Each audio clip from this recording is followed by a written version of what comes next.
سڵاوتان لێبێ و ئەم کاتتان باش.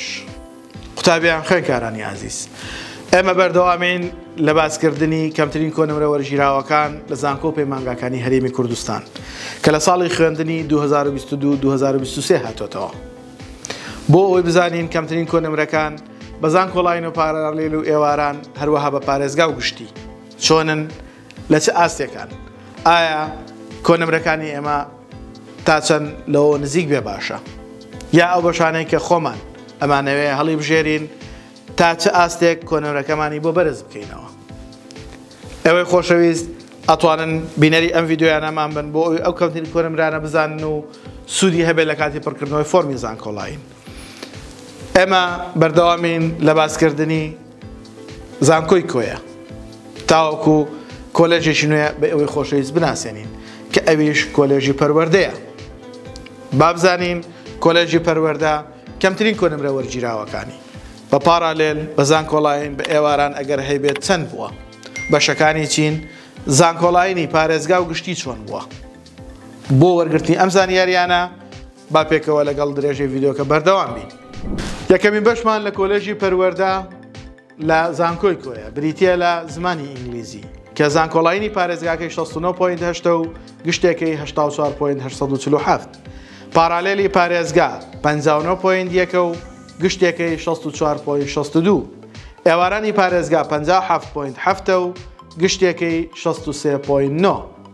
دووەم بەشمان لە کۆلێژی پەروەردە لە زانکۆی کۆیە، بریتیە لە بەشی مێژوو کە تەنها لە قیبێژەی وەرەگرێت، زانکۆڵاینی پارێزگا 65.9 و گشتێکی 74، پارالێلی پارێزگا 62 و گشتێکی 62.2، ئێوارانی پارێزگا 53.706 و گشتێکی 57.618.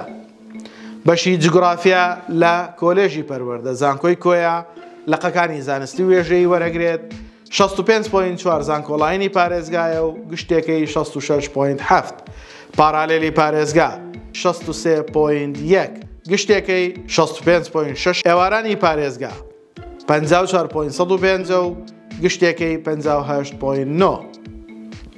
بەشی پەروەردە و دەروونزانی کە لەقەکانی زانستی وێژەی وەرەگرێت، 63.883 زانکۆڵاینی پارێزگایە و گشتێکی 69، پارالێلی پارێزگا 59 و گشتێکەشی بە هەمان کۆنەمرە، ئێوارانی پارێزگا 54.06 و گشتێکی 57.646.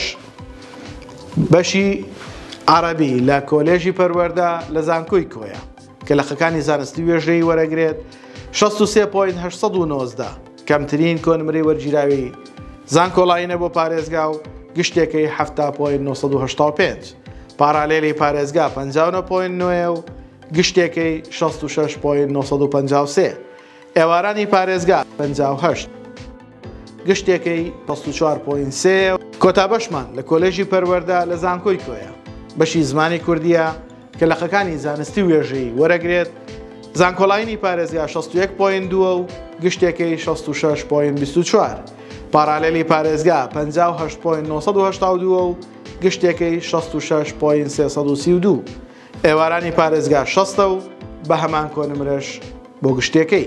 قوتابی عزیزەکان، خوێندکارە خۆشەویستەکان، ئەوەی کە باسمان کرد بریتی بوو لە کەمترین کۆنەمرە وەرگیراوەکان لە کۆلێژی پەروەردەی زانکۆی کۆیە.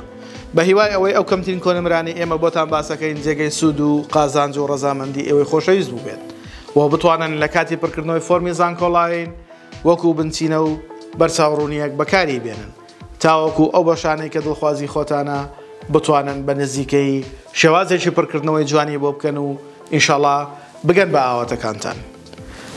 لایک و کۆمنت، سەبسکرایبی کەناڵەکەمان لە یاد مەکەن و هاوڕێیانیشتان بێبەش مەکەن لە کەناڵەکەمان، ئاگاداریان بکەنەوە با ئەوانش سوود لە ڤیدیۆکانمان ببینن. هیوامان سەرکەوتنتانە.